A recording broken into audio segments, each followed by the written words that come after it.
Hi, friends. We have made it. Happy Tuesday. The fourth season of the Friends of Franz podcast is finally here. I cannot believe it. If you haven't listened to it yet, I also uploaded a trailer this morning just before this official episode as an introduction for those just stumbling upon this podcast for the very first time and a reintroduction for our returning listeners. Thank you so much for your support throughout the past 4 years. I took a little bit over a 1 year hiatus from the podcast, but we are so back. October 14, 2025. This was actually a very intentional date to release the fourth season because, for all my spy and detective nerds out there, exactly 43 years ago, on October 14, 1982, the first collection of the Adventures of Sherlock Holmes by Arthur Conan Doyle was published. And for those who may not be familiar with it, the series follows Detective Sherlock Holmes and his assistant, Dr. Watson, as they try to solve various cases and perplexing mysteries that the police cannot solve. Ooh, so interesting. In a way, the Friends of Franz podcast series makes me feel like Sherlock Holmes as a nurse myself, tapping into the expertise of different physicians and practitioners to lay out and explore different mysteries of the body and the world around us and how it works.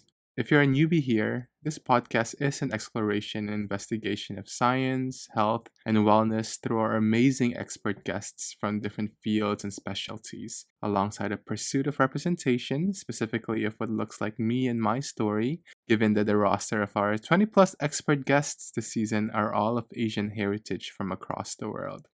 This fourth season is a bit different because we now try to explore the realms of more traditional, ancient, and Eastern forms of medicine and utilize these discussions to hopefully augment the health conversations we're more familiar with here in the West. And our investigation today, this very first episode, is all about traditional Chinese medicine, or TCM. Have you ever heard of ginseng or other Chinese herbs and roots, or maybe qi, the vital life force, or acupuncture, or congees and porridges? I'm so honored to be joined today by Nina Cheng, the amazing founder of the Eastern Philosophy, which is a handmade and curated TCM company that offers science-backed, all-natural herbal supplements. Nina is also the author of Chinese Medicine for the Mind. I love this book. And she also serves as the Counsel and Communications Officer of the International Association for the Study of Traditional Asian Medicine, which is the world's leading academic organization for the study of traditional medicine. And Nina is also a graduate student in the History of Medicine at the Johns Hopkins School of Medicine. What an icon! The Eastern Philosophy has been featured on the New York Post, Daily Mail, and Covatur, and I'm so honored to sit down with Nina and the Eastern Philosophy today. Also, FYI, some first episode recording pains. Nina and I had several technical difficulties while recording this episode. 4 files and 2 different recording days later. So just in case you notice some voice and audio quality changes, but I believe the outcome is a perfect episode. So get ready for an adventure. Okay, let's get to the root awakening of TCM. Get it? Root, like herbs and roots. Okay, let's go. Enjoy the episode. Tired of health fads and fleeting trends? Reprise Health takes wellness back to its roots, back to all natural remedies that have truly stood the test of time. Reprise is a holistic wellness brand bringing the ancient wisdom of traditional Eastern medicine into the modern world. Their daily gummies feature ancient Asian superfoods like ginseng, turmeric, and reishi mushrooms that are proudly sourced from KPC herbs, trusted by acupuncturists and herbalists for over 100 years. Whether to help you rest, focus, de-stress, or sleep, bring centuries of wisdom into your everyday health for 15% off at reprisehealth.com. That's REPRISE health.com with the code FRANZ. That's FRANZ. One-time use and cannot be combined with other codes. Ancient wisdom, modern remedy. Hi everyone, welcome to a new season of the Friends of Franz podcast. This new season is an exploration of things that we've never really talked about in this podcast. And I'm so excited to take you on a new journey of also learning for me. And this time around, for our very first episode, I am so honored to have someone so special to come on.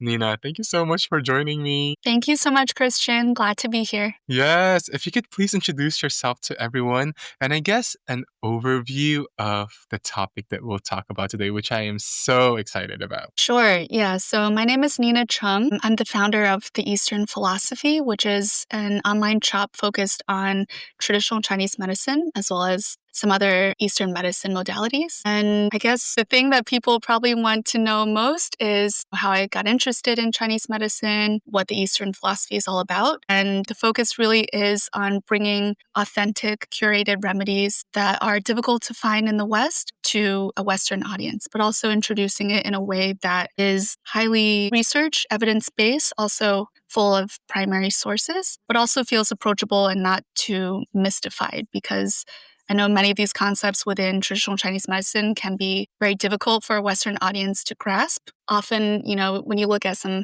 Chinese medicinal remedies in stores or maybe on other online shops, it can feel very daunting to even understand what they're selling or who it's targeted for, or if it's the right product for me. So I am someone who has been through that experience. I was born in China, but, moved to first Europe and then the US when I was very young. But even me, as someone who's a native Chinese speaker, when I'm going into stores, I just find it very exhausting experience. And I think people want to feel more empowered by understanding better the remedies that they're taking, even if they're seeing an acupuncturist or a Chinese medicine doctor. When they're prescribed a certain medication, sometimes they don't even know what it is, the formula that they're every day. So yeah, the goal really is just to, provide these remedies that aren't available elsewhere, explained in a really thoughtful and well-researched way, but also just to provide more of an education into traditional Chinese medicine and other Eastern medicines. And that's mostly been through the form of social media. So, I started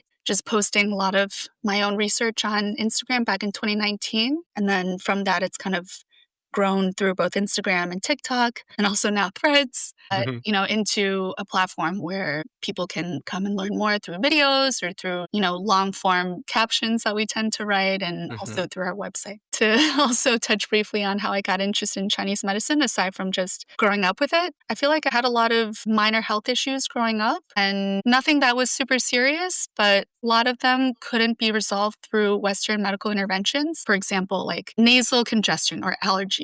When I was a kid, I had this chronically, and, I went to so many different doctors. They would give me all these allergy shots, testing for different allergens. It was such an excruciatingly painful experience as a young child. And they really just couldn't find the actual problem. So, the solution that they ended up prescribing was like Flonase, which is a steroid nasal spray. And it didn't really resolve the issue. And actually, if you don't use it regularly, it can actually make it worse. And then if you do use it regularly, then your tolerance to the steroid actually builds up, and then you end up needing more and more. So it's kind of this never-ending cycle that never actually solves the problem. And that's just one example. But, I ended up taking a Chinese medicine formula for around 2 weeks, and that significantly resolved the issue in a way that, years of this steroid product never could. But it's just countless examples where something that has never been resolved for me through Western medical interventions, through like a time-tested formula that's very gentle and doesn't have any side effects in Chinese medicine, just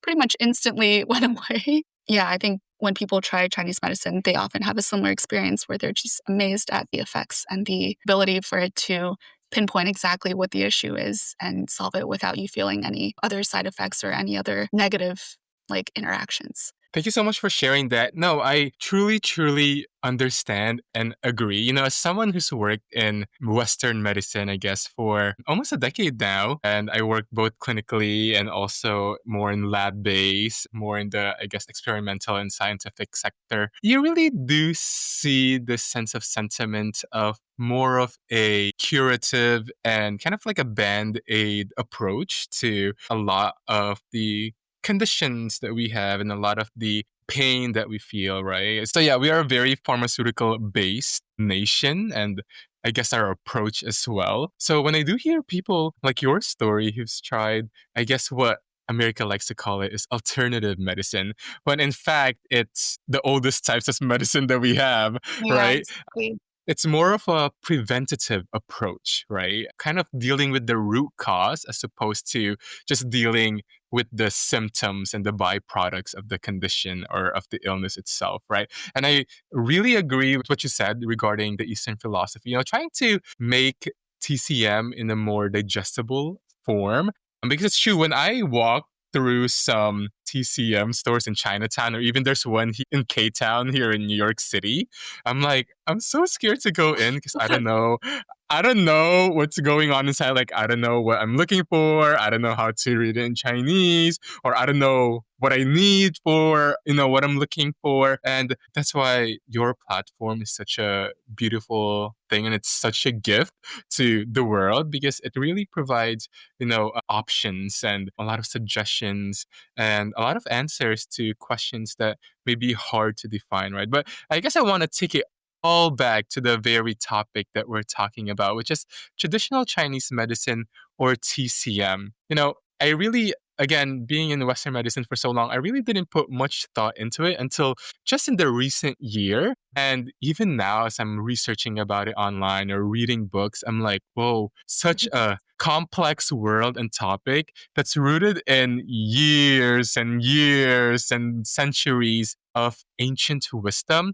For someone who's never heard of it before, what is traditional Chinese medicine? Yeah. Well, simply put, I would say that it's a very old medical system with almost 5,000 years of continuous practice. So it's actually the world's oldest continuously practiced medicine that really focuses on balance. And that basically means that when Chinese medicine thinks of illnesses, they arise from imbalances in the body. And all of the different therapies or, healing modalities really focus on rebalancing those imbalances. So it's quite a different approach from Western medicine, but it contains some of these different modalities, including acupuncture or herbal medicine or, qigong slash, different types of martial arts that have a healing benefit, as well as things like, music therapy, 5-element music therapy, and even medical incense. There's kind of an endless array of different healing modalities. I guess another one would also be dietary therapy or food. That's a pretty big one. Beverages such as tea or, the herbal medicine that you're taking. It's a very complete medical system, but the principles are entirely different from the ones that we might be used to in the West, which is why, it can feel quite daunting for people because all the terminology is different. The approach is completely different. The philosophy is also quite different. And it really relies on, a different philosophical approach of looking at the world. So yeah, I think that's probably the easiest way to explain it. But essentially, it's focused on rebalancing your body so that you can optimize your own health. Yeah, I love that. And I think balance is so important, right? I guess in a more Western field, we'll use the term homeostasis or whatnot, which is this internal state of balance. I wonder, is that the same concept as in TCM? Is that sense of just inner balance, or is it just beyond our body? Guess it is kind of similar, but it's also, body and mind. So those things are intrinsically linked in TCM. They're not separated like in Western medicine. So often when you look at what we would call patterns in Chinese medicine, so it's kind of like all of the different symptoms that make up a group of patterns. And you might be diagnosed with something like spleen qi deficiency. That would be a pattern, for example. But each one of those patterns contains both mental and physical symptoms for the most part. So none of those are considered in isolation. But yeah, really the core of, especially as I'm talking to a lot of people in terms of, mental health in particular, those are kind of considered, illnesses or things that are wrong with us in the Western medical sense. But from a Chinese medicine perspective, it's usually seen as a temporary imbalance. They tend to be considered just temporary imbalances that you can work through. And earlier, you also mentioned about spleen qi. What does qi actually mean? More accurate description would be vital life force. So that's generally the one that you'll hear in an academic context, which I think is much more accurate. But it is also used, within these patterns. So you'll hear like spleen qi deficiency or liver qi, or, even the qi and qigong is referring to this qi. So it is something that's pretty integral to understanding Chinese medicine. But essentially, yeah, just think of it as vital life force. Like I said earlier, TCM can be quite complex, especially, I guess, within the Western realm. And, as someone, like I mentioned, coming from more Western and lab-based medicine, there's definitely different types of thoughts when it comes to more traditional therapies. For you, what do you think is a common misconception about TCM that you would like to dispel? I think the most common one amongst people in the West is that Chinese medicine is superstitious, or that it relies on essentially placebo effects in many ways. At this point, with, what has happened with academic research and clinical research, that really couldn't be farther from the truth. There are now thousands of studies on traditional Chinese medicine therapies, and some of them are very high quality as well. So, large scale human trials, while they are more rare than, let's say, Western pharmaceutical drugs, there have been many that have been implemented, and you can see many of them on our site, for example. We'll refer to them when discussing different herbal medicines. There's been really high quality studies going back decades. So actually, even starting in the 1960s, there have been clinical studies on acupuncture, for example. So I think people are really surprised when, I'm introducing in a video like a new, quote unquote, new herbal medicine that they haven't heard of. And we actually can present the data showing, okay, this actually outperformed Xanax, or it outperformed, lorazepam for sleep or for anxiety or what have you. And that's just a concept that I think people can't even grasp, because they assume that it's old wives' tales and, like things that are loosely mixed up in your kitchen. But actually, Chinese medicine is very methodical. There's been, we would consider sort of clinical trials, or like validation of Chinese medicine herbal remedies, even dating back to the Song dynasty. So around, let's say, 10th century AD, there have been books that actually will write like, this has been tested and it works, or this has been tested and it doesn't work. Yeah, I think that's probably the biggest misconception people have. And I'm happy to say that it's not true, because, a lot of the information that I'm introducing to my audience is, look at all these clinical trials we have on Chinese medicine, and there's new ones coming out every day. Yeah, definitely. And I think also the topic of clinical trials, it's its own episode, right? When it comes to funding and who's funding the pharmaceutical drugs here in the Western world, right? What if your routine felt less like a chore and more like a ritual? Rooted in Japan since 1946, Uka Beauty creates everyday practices that remind us beauty isn't just how you look, but how you feel. At the heart of their mission is regenerative beauty, from ingredients that restore biodiversity to refillable, circular packaging that reduces waste. Their iconic Scalp Kanzen brush transforms scalp care into full body relief, easing headaches, boosting circulation, and releasing jaw tension. And with innovative shampoos, nail oils, and serums, Uka restores balance and vitality with timeless Japanese sensibility and craftsmanship. Join the mission of turning care into impact. In collaboration with Rom Spa, you can get 15% off your first order at ukabeauty.com. That's UKAbeauty.com with the code FRANZ. That's FRANZ. One-time use only and cannot be combined with other codes.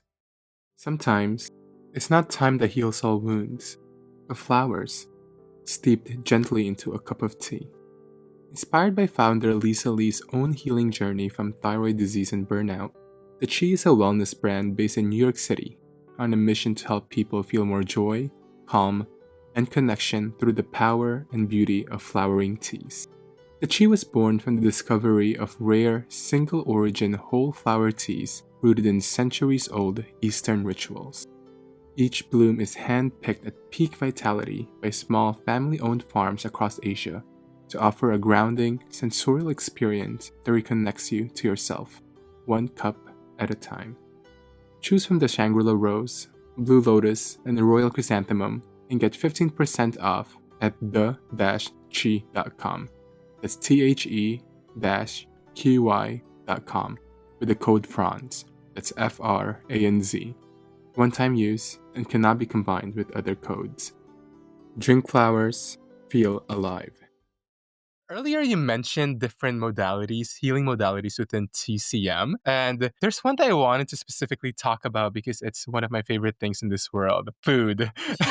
When it comes to food within TCM, what are some of the core principles when it comes to eating or maybe even healthy eating within TCM? Yeah, I think the easiest one to take away is that you should eat a diverse diet. So you can see the way that Asian dishes are presented as opposed to Western dishes. It is served family style, and you end up having a little bit of everything as opposed to having, just one entree that you yourself eat and maybe, some side dishes or apps that you're sharing. But really, the Chinese medicine principle is that you should have some of every type of taste. So that's sweet, sour, salty, bitter, pungent. So that's like spicy. But you shouldn't just be consuming only sweet foods or only salty foods. And if you think about it this way in terms of trying to consume all of these different tastes, it actually will kind of force you to have a pretty balanced diet. And, each one of these tastes also has its own properties. So, for example, there have been studies that have shown bitter foods tend to have very distinct health benefits. So, many people don't like to consume bitter foods. And actually, there's even some studies to show that American and British palates can't distinguish between bitter and sour in foods, which kind of shows how perhaps little of each they're actually consuming. But if you try to just consume, some of all of these different tastes, I think that's probably the easiest rule if you're trying to have a more balanced diet. I see. I think even in nursing school, there was mentioned to us when it comes to like cultural aspects of food. Is that when it comes to ancient China, there's about hot and cold foods. Can you talk more about that? Yeah, so essentially, this is the concept of food or medicine having more heaty or more cooling properties. One easy way to explain this is actually thinking of the herb ginger, because I think everyone has tried ginger, and after consuming ginger, you often feel warmer. So it is actually considered a heaty food in Chinese medicine. And there have been some studies that I think I mentioned in the book as well, that after consuming ginger, your body temperature actually increases slightly. So that's both with ingesting it as well as applying it topically. There is a temporary increase in temperature. So I think you can just imagine that example, or also you can think of heatiness as warming or kind of, creating a bit of inflammation, loosely defined, which isn't necessarily a bad thing. That also means improving circulation. And then the opposite would be the cooling foods, which basically cool you down, or they also quell inflammation. So these things are kind of loosely used to describe, different herbs, different foods, even different therapeutic practices. But it's not the only way that foods or herbal medicines are classified. It's just one of a few. So generally, if someone is very heaty in terms of their constitution, which is another term that is used in Chinese medicine. So, you might have some heat symptoms such as you're constantly breaking out, your skin is more reddish. Maybe, if a Chinese medicine doctor analyzes your tongue, you might have some heat signs like a red tip on your tongue. You might have some like irritability or get angry more often. So those are considered heaty symptoms. And generally, for people who have those symptoms, it might be a bit more suitable for you to consume foods that are leaning cooling. And that's not to say that you should be drinking ice drinks and, dousing yourself in ice plunges, cold plunges, but it's just the kind of the nature of the food. Regardless, I think Chinese medicine generally recommends eating foods that are warm and cooked. So it's not, just have salads all day and smoothies all day.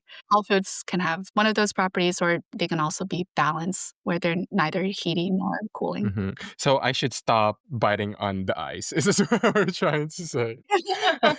That's a pretty good rule of thumb. And when people ask me if there's one easy piece of advice to take away from Chinese medicine, I usually say not to consume cold water, I because see. it's basically it's free. Anyone can do it. I mean, I did a post on this a couple months ago that a lot of people were interested in, but there are so many more benefits to staying away from Mhm. ice drinks than just what we might think of in terms of, what's good for the stomach. Mm-hmm. There's even some early animal studies to show that consuming iced drinks could be linked to early Alzheimer's. Mm. So not to fearmonger, but there are many more implications of constantly consuming very cold things than just, it's bad for digestion. Yeah. How about mushrooms? I see this all the time, I think, when it comes to TCM. Why is it so important? Well, Asian people in general consume a lot more mushrooms than Western people. So I guess it's just something linked to our cuisine. But obviously, there are mushrooms that you can ingest as food, and there's also medicinal mushrooms or functional mushrooms. I mean, you might have heard of like reishi or cordyceps, lion's mane, etc. These are all medicinal mushrooms that come from traditional Asian medicine. And I think it became very trendy starting from around maybe a little bit less than 10 years ago. But I think the first wave was from an Olympic trial. Essentially, there was a team of female sprinters from the Chinese national team who broke many records and just really impressed everyone who was watching. And when their coach was asked how they were able to break these records and have such amazing times, he said that they had tried cordyceps and they had implemented cordyceps into their dietary regimen. So because of that, suddenly there was all this interest in cordyceps, and it also spurred a lot of research into cordyceps. That, I think, was the mushroom that really got all this interest started. And, scientists found that it improves oxygenation, it improves lung capacity. I think the fitness community tends to be early adopters of all this, of like, alternative medicine, quote unquote. So it really took off with them. And then I think more interest kind of piggybacked off of that into the other types of mushrooms. But yeah, I mean, they've been very valuable herbal medicines in Chinese medicine basically since the beginning. And, reishi is another one. It's called lingzhi in Chinese.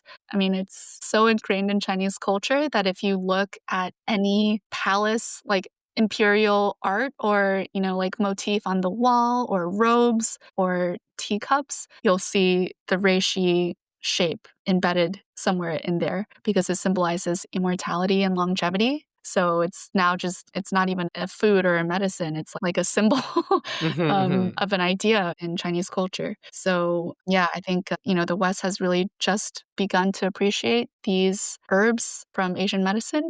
And sadly, a lot of people don't even realize that they come from traditional Asian medicine. They just think they're like trendy things that have kind of materialized overnight. Yeah.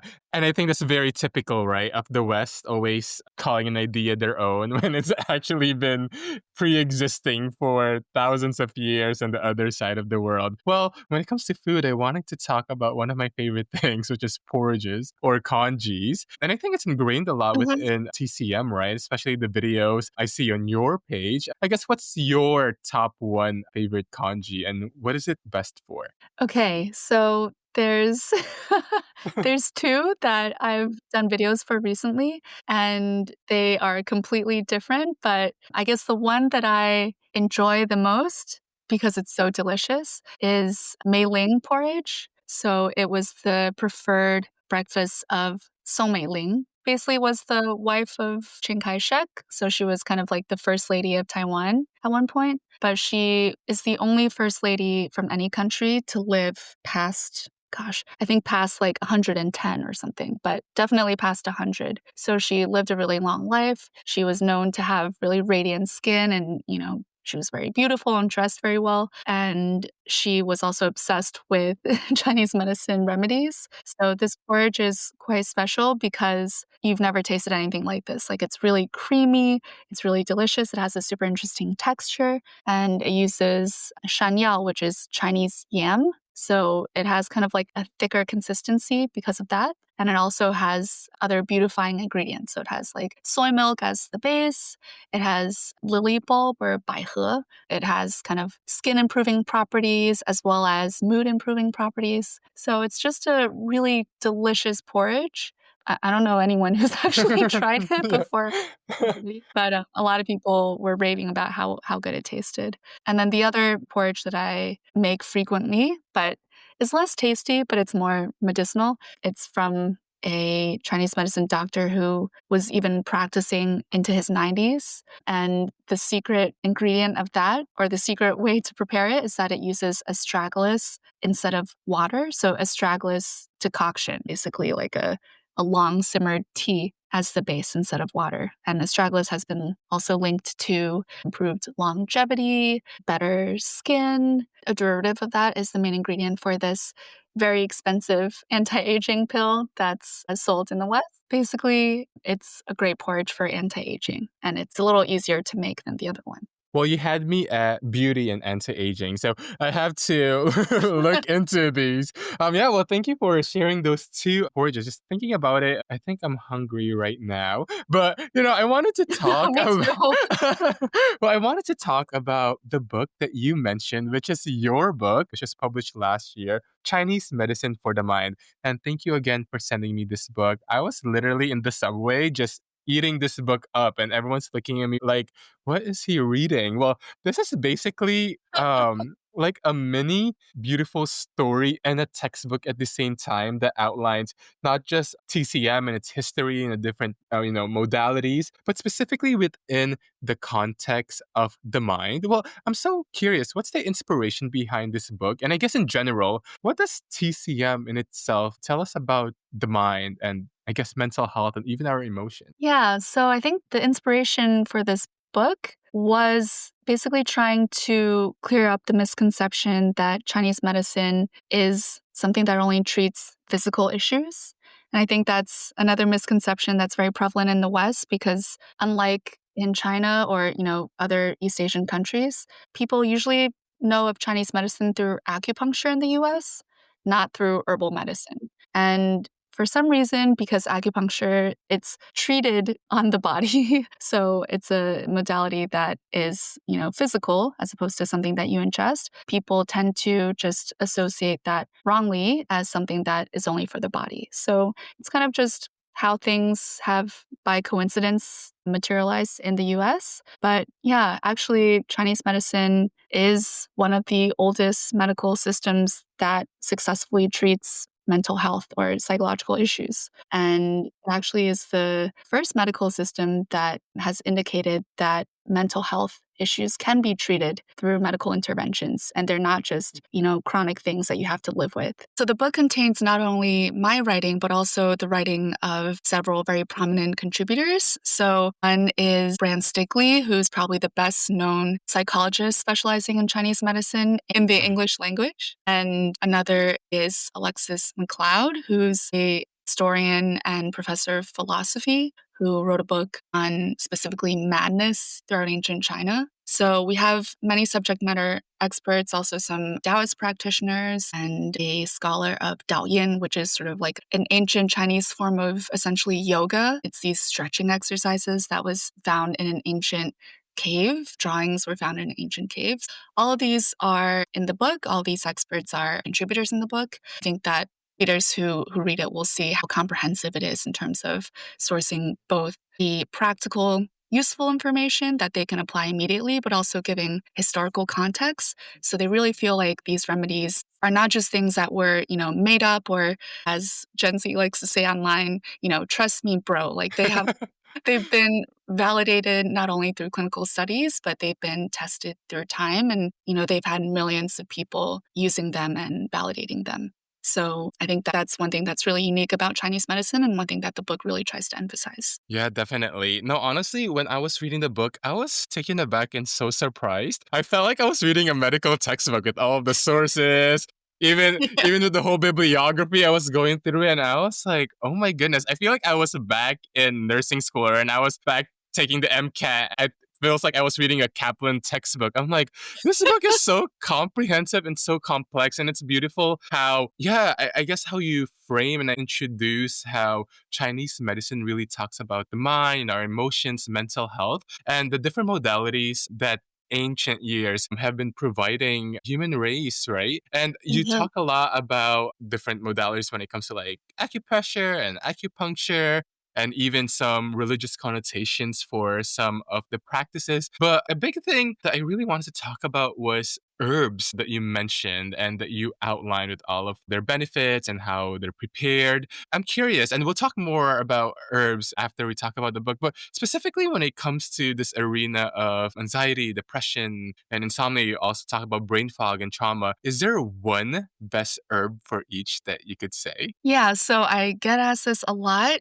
Generally, in Chinese medicine, we don't really take just one herb at a time. So, what we take are called herbal formulas. And this is in, I would say, 90% or 95% of the case. So, the formulas have multiple herbs, sometimes, even more than 10 herbs in different ratios. And essentially, within the formula, the herbs are designed to counteract and predict any potential side effects. So, multiple symptoms within one pattern are targeted within a formula by different herbs and also by the different ways that those herbs interact. So, often you'll hear them, within Chinese medicine, it's called like a synergistic compound. Yeah, so there's not really one specific herb that would be recommended to take for any of those, but there definitely would be herbal formulas. One formula that is really popular, and there's some statistics showing that it's the most popular herbal formula in all of Chinese medicine. Well, there's a few different variations of it as well, but essentially it's called 逍遥散 or 逍遥丸 or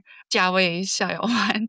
So in English, it's often translated as free and easy wanderer or something, there's different translations. We have a version that we have translated into just relax plus, but essentially it's the herbal formula that we opened the book with, actually, that I opened the book with. So it talks about how essentially this herbal formula became really popular during the imperial exams, maybe starting around like 900 AD. That was really when the concept of meritocracy was invented. So often we think of problems like anxiety or depression or insomnia. We often tend to think of mental health conditions as a modern phenomenon, that they don't really have any like historical precedent. That's not really the case. Obviously, in many places historically, they didn't really have this sort of like sophisticated mind stresses that we have today. But in ancient China, many people did have stresses in terms of the stresses of studying for exams or the stresses of, disappointing your family Yeah. and pass the exam or what have you. So because of all the young men who are studying for these exams and literally spending, 10 hours a day preparing for them for decades, sometimes even, this formula came to prominence because they had so many anxieties and fluctuations in mood as a result of that. So this formula, I think, is really interesting. It helps anxiety, it helps certain types of insomnia, irritability. Often it's associated with what is known as liver qi stagnation. And some practitioners joke that anyone who's living in New York City has liver qi stagnation. Like I it's just, believe it. yeah, you would have a lot of difficulty avoiding because the city is, there's just so much going on. There's so much stress kind of being thrown directly at you. So I would say that if there's one formula that is probably the most recommended, it would probably be that formula. Yeah, we only carry the plus version, which has 2 additional herbs, but we call it 价位逍遥丸 or relax pulse. That is good to know. Well, where was it when I was taking my SATs? Because I definitely could have used some anxiety reducing concoction for the exam times. Yeah, that's so good to know. And I love your point that you made regarding, I guess, more of mental health conditions and issues that many people think they're just a modern issue, but they've been around since, how long? It's just that I guess we didn't have the vernacular and also, I guess, the language to speak about them, right? Yeah, I think the first recorded treatment for it in Chinese medicine, I think, was around 200 BC. So it's been a while. Yeah. It's not just a Gen Z thing. Right, exactly. Imagine if skincare could do more, but with less. Meet Remsen, a New York brand made in South Korea, where world-leading innovation meets the no-nonsense energy of New York City. Their essential duo keeps it effective and efficient with high-quality ingredients. Their Gentle Greens cleanser, featuring green tea, centella, and aloe, cleanses without drying. And the multitasking peptide moisturizer combines bakuchiol, ceramides, and a clinically proven dose of peptides in a single lightweight step to hydrate, strengthen the skin barrier, and help prevent visible signs of aging. Both are safe for sensitive and acne-prone skin types, vegan, cruelty-free, and beautifully packaged with sustainable materials, making the set a great gift. You can get 20% off your first purchase on remsenskincare.com. That's REMSEN skincare.com with the code FRANZ. That's FRANZ. One-time use and cannot be combined with other codes. Get maximal results with minimal steps. We long for what's natural, yet often hide it with layers. And today's soap market is no different, crowded with products that are harsh and overly processed. Born in Seoul, South Korea, Chai Binu was made to bring things back to something simpler, something intentional. Each handcrafted bar of soap is cold processed in small batches, using only natural oils and botanical powders. It is then cured and air-dried for over 1,000 hours, letting the bar harden naturally for a gentler feel and a longer life. It all began with a mother searching for relief for her son's sensitive skin and her refusal to settle for harsh liquid soaps or quick-made bars. Let your skin experience the byproduct of patience, simplicity, and a mother's love for 15% off at shybinu.com. That's shybinu.com with the code FRANZ. That's FRANZ. I wanted to talk further about those herbal formulas that you were mentioning about outside of the context of the book and about mental health. We previously mentioned that most people come to know of traditional Chinese medicine through herbs and roots, different formulas or the different stores and whatnot. Well, I wanted to ask about a specific herb that I think is widely used, and I guess many people also don't know what it's for: ginseng. I feel like this has become kind of a universal symbol of traditional Chinese medicine root. Ginseng, what is it useful for, and how is it best prepared according to, I guess, TCM standards or tradition? Yeah, so ginseng is one of those herbs that I think it's almost transcended Mm-hmm. like the arena of just Chinese medicine. It's so much ingrained in, the American mind as well. In the 90s, I think it had a moment where it was being marketed in the US specifically for like male potency, I guess you could say. Mm-hmm. But essentially in Chinese medicine, it's best known as sort of like a yang boosting herb. So essentially for people who, maybe they suffer from very low energy or they're very fatigued and weak, maybe, if they've had a lot of like brain fog or they got over an illness recently, like these would all be conditions that ginseng would be ideal for. But actually there's both Asian ginseng and American ginseng, and Mm-hmm. they have kind of different properties. This is one of the complications of trying to understand Chinese medicine in a Western context, because even if you look at studies, they never specify what type of ginseng they're using, but they actually sort of have almost opposite properties. So Asian ginseng is more like yang enhancing, and American ginseng is more yin enhancing. So, Asian ginseng, we can think of it as more like energizing or warming. American ginseng is a bit more like cooling and calming.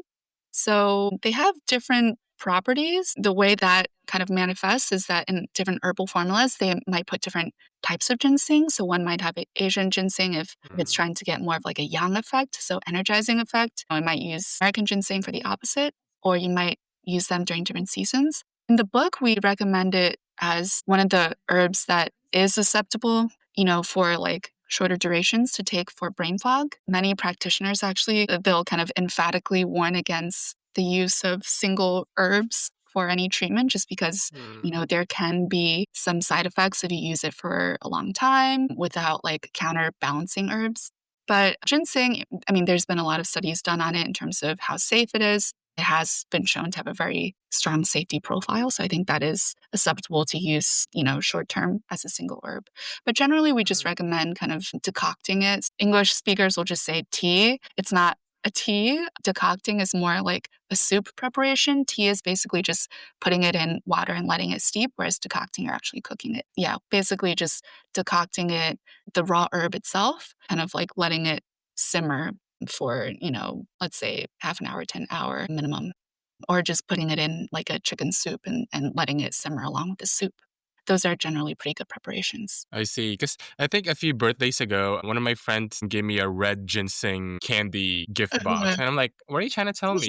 So I was like, I was like, what is this for? So now, let's say someone is coming down with a cold. What's the best herbal formula? Yes. Again, Chinese medicine will always say like, well, what pattern is it? Like, what are the Yeah. symptoms? So there's generally never one herb or one herbal formula that's like blanket recommended for everything. And colds, people will say like, well, there's like wind cold type colds or there's wind heat type colds, different types of colds. But one herb or like sometimes it comes in an herbal formula.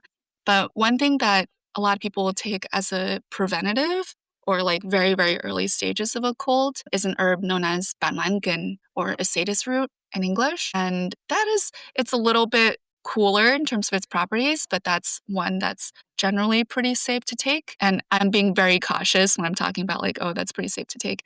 It's safe to take. Yeah. Essentially, this is just like practitioners who often argue like, oh, it might be a little bit too cooling for someone who's already a bit cold. But it's like widely available, it's widely used, and it's often already prepared as like granules that you just put into hot water, and it makes this herbal tea that's slightly sweet. It's actually very delicious, and it's been shown to have really potent antiviral properties. So yeah, there's been some crazy studies on it. So it actually outperformed a antiviral ribavirin, I believe was the name, for flu. So yeah, essentially if you feel like you're coming down with the cold or flu or what have you, you can, drink this a few times and see if that improves it. But I always take it with me when I'm traveling or, I always have it around during the cold and flu season. Yeah, that's so good to know, especially now that it's getting colder here as well.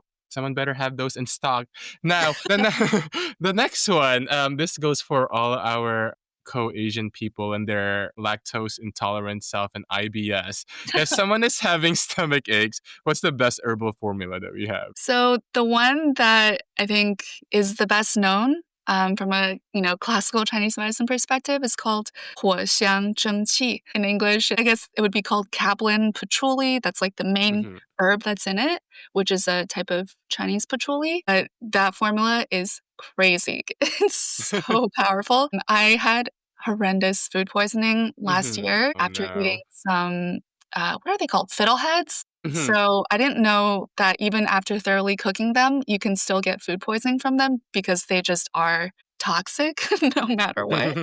So if you eat enough of it, you will get food poisoning. And I was like projectile vomiting from it. But yeah, No. one dose of this formula and I was like a normal person again. And I actually even use it for my dog. He's very food sensitive, so he gets diarrhea sometimes. And even like prescription Western medicine for Hmm. you know, canine diarrhea, it doesn't fix the problem. So if Hmm. he takes this, then he's completely fine. It like solidifies his poops. But yeah, it's good for, stomach upset, stomach pain, vomiting, also like traveler's diarrhea. It's been shown also, we tend to think of medicine having negative side effects, but oftentimes you'll see Chinese medicine formulas have positive side effects in Hmm. that they actually will fix things beyond like the actual symptom that you're trying to treat. So this one has been shown to actually further regulate gut microbiome and like Mm. diversify gut microbiome. So it has like prebiotics and I believe it also has an herbal probiotic sometimes, like not every version of the formula does, but yeah, so essentially it can change your gut microbiome for the better even after fixing the initial symptoms. That is so good to know. And I can already think of so many friends who would benefit from this. So Yeah. I will send this information over. Well, I guess in the conversation regarding these herbs and roots, I think one of the big questions that people have, especially here in the West, is regarding the safety, the sourcing, and the potency, and even the regulation of the herbs, right? Here in the United States, such a big thing of, is it FDA approved? I guess what can you say from a traditional medicine standpoint in regards to, I guess, the safety of these herbs? Yeah, so it's pretty interesting because in the US, herbal supplements are not an FDA approved Mm-hmm. category. Mm-hmm. So I think we tend to project some of our insecurities around supplements in the US to regulations in other countries. Actually, supplements in China, supplements in terms of herbal medicine, not supplements in terms of like food supplements. Those are actually different categories. But all of these herbal medicines in China are actually considered pharmaceuticals. So they have really, really strict regulations. Mm. And I've toured many different production facilities, and they are treated the same way that pharmaceutical manufacturing would be treated in the US. So actually, when I was there at one of these facilities, the people in the production managers, they were joking about how they toured some US facilities and how like embarrassing the quality control was there, because they were like, yeah, we saw people encapsulating just like, they didn't have like hairnets on, they weren't wearing any like protective gear. Mm. And it was basically just like doing it in your garage is the feeling that they got when they Mm. were touring American facilities. So actually, some of the rigor of quality control and safety is actually better in some Chinese Yeah. facilities for herbal medicine. So that I feel very confident about, but you have to look for products from GMP certified facilities. And some of the ones on Amazon don't have that. So in general, we would recommend not purchasing from Amazon and purchasing from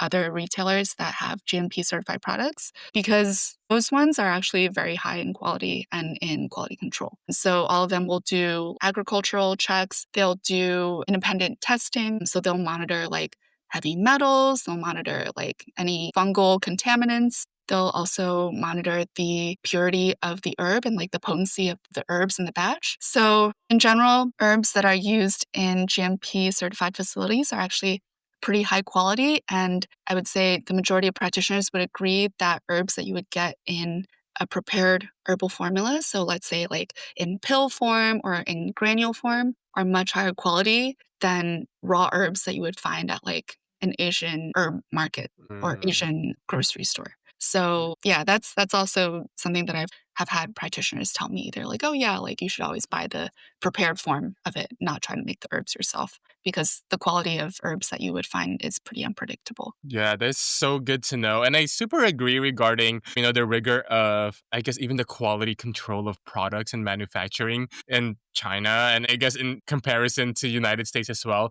I think one of my favorite things recently is when I go on TikTok and someone who lives in China, it's like sharing the videos of how life Oh is and yeah. technology is there. And then people in the comments will be like, dang, I live in the United States and I'm living in a third world country. It's interesting because I think a lot of Americans have an impression of China that's maybe Hmm. 30 years old, Yeah. and they just don't realize how quickly things have advanced over Yeah. the past decade or the past couple of Hmm. decades. It's really like entering the future whenever I'm in China. Yeah. The Yeah. And living standard is just so high in the cities, even in like what they would yeah. call third tier city, which is, essentially like our like Cincinnati or something. Yeah, and I'm sure the advancement of science and testing and medical technology as well is probably light years compared to the United States for sure. This has been such a beautiful conversation about introduction to traditional Chinese medicine, and it's just a beautiful way to open the season as well. So thank you so much, and we talked so many things, from the history of TCM to food and beverage therapy with the porridge, and I gotta do the anti-aging one, and then your Yeah. book and herbs and roots. Especially now I know why my friend sent me the red ginseng for my birthday. I'm curious, above everything that we have talked about and of all of your experience and everything you've studied and through all of your videos and the book, if you could pass along one teaching from traditional Chinese medicine that has most transformed your own life, what would it be? Probably to avoid ice drinks. Because it actually has so many profound implications Hmm. beyond just gut health, and you instantly feel better after Mm. not drinking ice drinks. If you choose warm beverages, you'll just notice an immediate health benefit. So actually, we did some recent posts on this, but I'm going to Hmm. share a new study on our social media pretty soon. I think it's the first ever Western study on health implications of cold drinks. So everyone should Ooh. go check that out. The Eastern Philosophy or Eastern Philosophy on TikTok. But yeah, I think that's just the simplest health advice. It's free. Anyone can implement it regardless of, whether you're healthy or you're sick or you're pregnant or what have you, any age. So avoid ice drinks. Opt for room temperature water. That will be my new purpose in life is avoiding ice drinks. Nina, thank you so much for joining me today and sharing all of your wisdom and your generosity and sharing all about traditional Chinese medicine. This has been such an honor and a pleasure. Thank you so much. Thank you so much, Christian. This was great.